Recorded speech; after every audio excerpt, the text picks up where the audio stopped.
يا أبا المنذر أتدري أي آيات من كتاب الله معك أعظم؟ قال قلت والله ورسوله أعلم.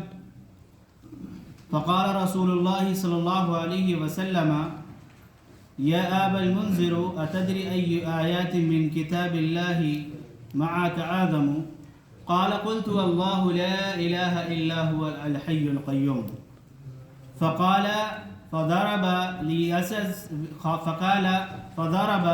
في صدرك وقال ليهنك العلم يا أبا المنذر.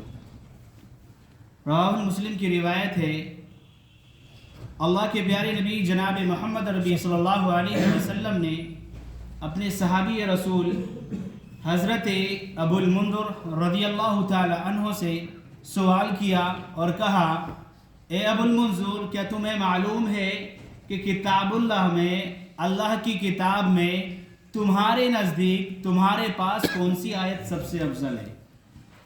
میں نے کہا اللہ اور اس کے رسول جناب محمد ربی صلی اللہ علیہ وسلم زیادہ جانتے ہیں۔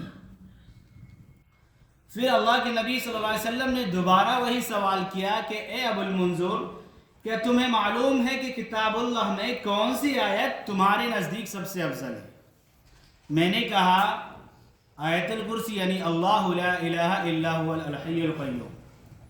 تو پیارے نبی جناب محمد ربی صلی اللہ علیہ وسلم نے میرے سینے پر شاباشی دینے کے لیے ہاتھ پھیرا اور کہا، اے ابو المنذر، تمہیں علم مبارک ہو۔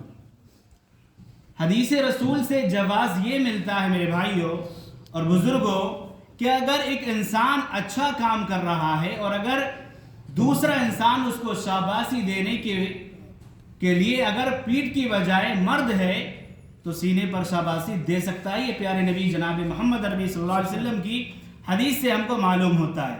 اور اسی کے ضمن میں ایک چھوٹی سی روایت اور ہے، وہ بھی روایت حضرت ابی بن کعب رضی اللہ تعالی عنہ کی ہے۔ کہتے ہیں کہ ان کے پاس کھجوروں کے گودام تھے اور انہوں نے ایک رات میں کھجوروں میں کوئی کمی محسوس کی تو رات کو اس کی نگرانی کے لیے بیٹھ گئے۔ ایک شخص آتا ہے، ایک لڑکے کی عمر جیسا آتا ہے اور کہتا ہے، آپ کو سلام کرتا ہے۔ آپ نے سلام کا جواب دیا اور فوراً پوچھا کہ جن ہو یا انسان ہو؟ تو اس نے کہا کہ میں جن ہوں۔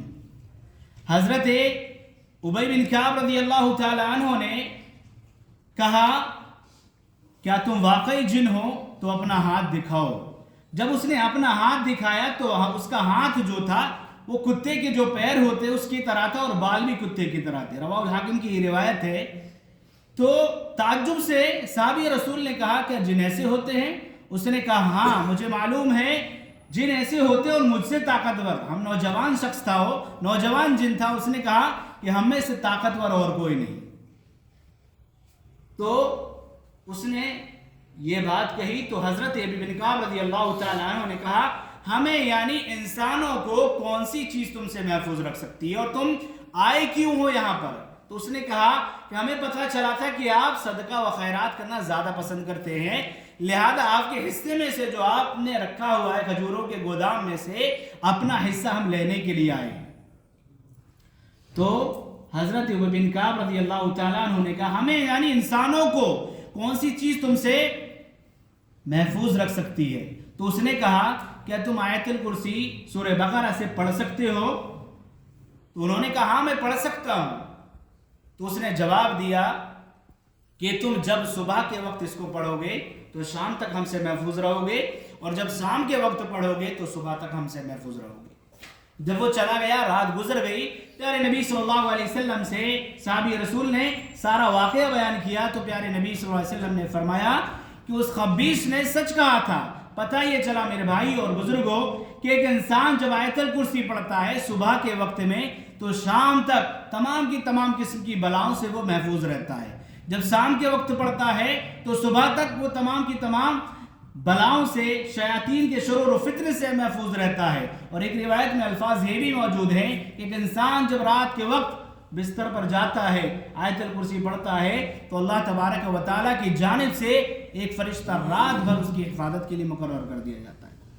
اور شیطان بھی اس کے قریب نہیں آتا میرے بھائیوں اور بزرگوں. لہذا بات یہ پتہ چلتی ہے کہ ہمیں اپنی زندگی کے مشغول زندگی میں اپنی اس آیت الکرسی کی جو مختصر سی آیات ہے سورہ بقرہ کی اس کو شامل کرنا چاہیے, اس کی اہمیت کو جاننا چاہیے, اس کی عظمت جو صحابی رسول نے بیان کیے.